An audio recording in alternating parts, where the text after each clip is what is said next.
All industrial equipment is designed so that anybody can fix it. All industrial equipment is easy to fix. All of it.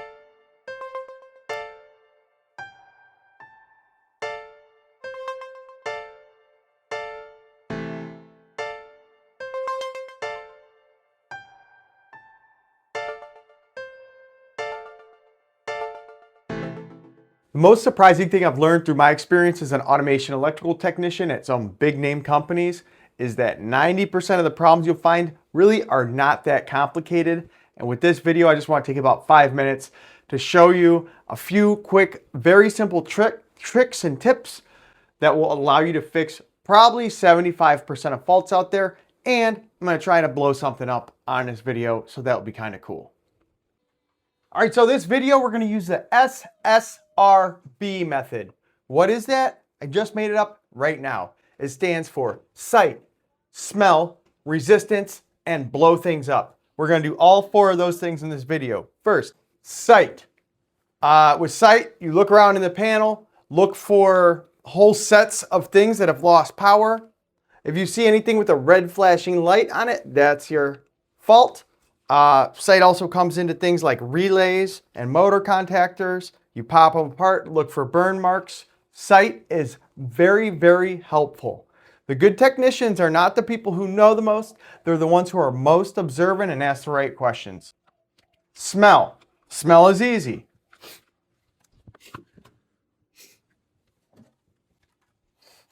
Wow! That's your problem. SSR, resistance. I can take my ohm meter out and check resistance on different terminals. If it's a transformer, I'm looking for, low resistance between the coils, high resistance from coil to ground. Push in a contactor, measure the resistance on each set of leads, right? So when you push this in, you want 0 ohms, 0 ohms, 0 ohms. If you have one that's an open circuit, you got a bad contactor set of contacts.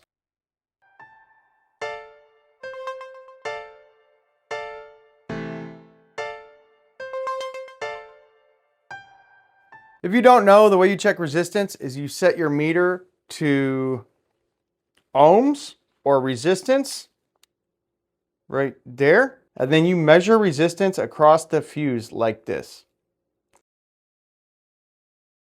If it shows an open circuit, it's a bad fuse. If it shows very low resistance, it's a good fuse. So use your sight, use smell, and measure resistance. Those are the 3 main things with troubleshooting that most people forget to do. Now, our last one, B.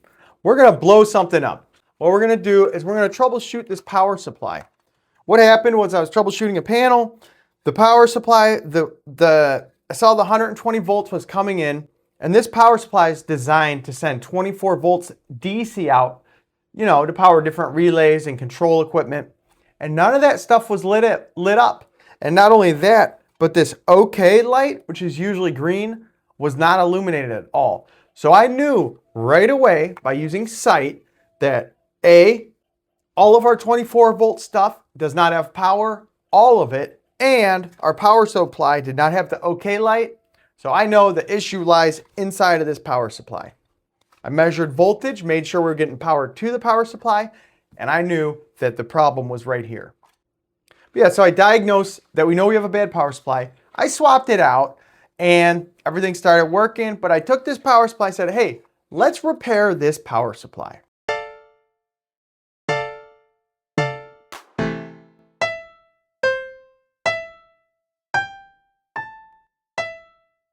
Now for this portion of the video, we're really talking about electronics.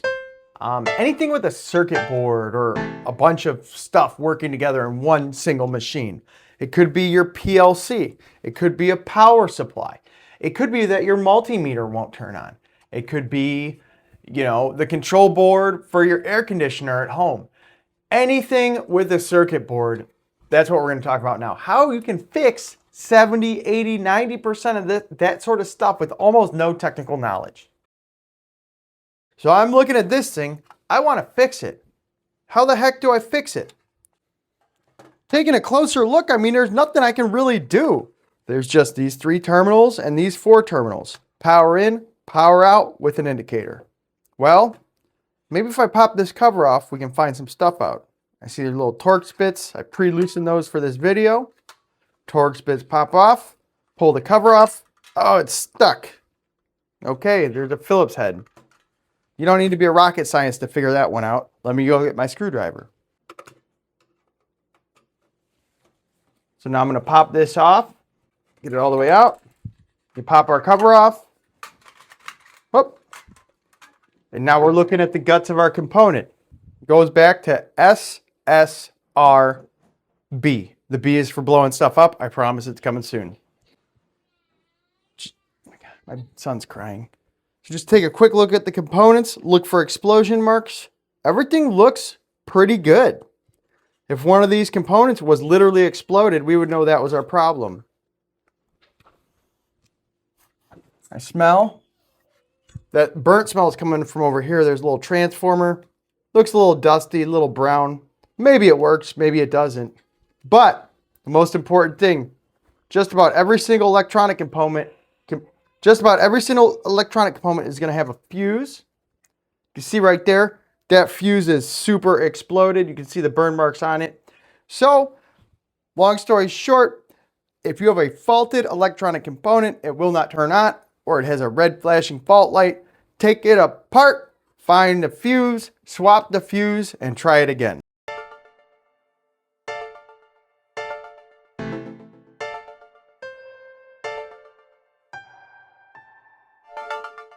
Now we're going to do that and blow this sucker up.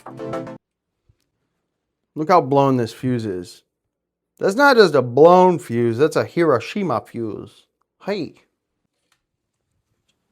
Okay, so we diagnosed a bad fuse. We're going to look at the fuse rating. That was a 6 amp fuse, so I'm going to go pull out another 6 amp fuse. We're going to put that fuse in. We're going to plug this bad boy up, and we're going to see what happens. All right, now I'm going to power this thing up using this cable. The nickname for this thing rhymes with Buddhabide cable, and there's a reason for that. All right, here we go, people. We're going to do it.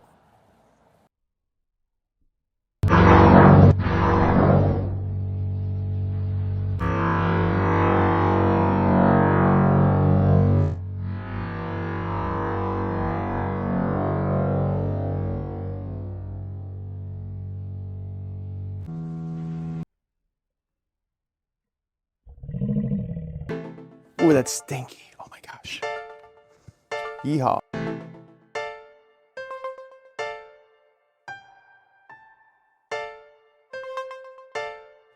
Not to toot my own horn or sound egotistical, I might be a little bit, but I think generally I'm pretty level in that regard, but I am a great technician. I can fix just about anything. It's very rare that, it would take me a while to even remember a time when I wasn't able to repair something, or at least figure out a good path to repair it. You don't need a lot of knowledge to be a good technician.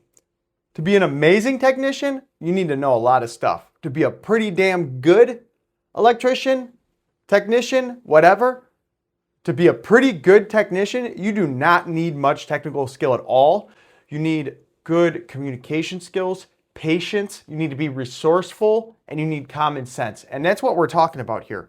If you go to school, you're going to your first job and you feel like you're lost, these are the things that will set you apart from other technicians, and people may even perceive you as better than other more skilled technicians. If you could just slow down, diagnosing, a huge part of diagnosing faults is just figuring out what works and what doesn't. So slow down. Use your sight, use your smell, check resistance, and when no one's looking, blow something up.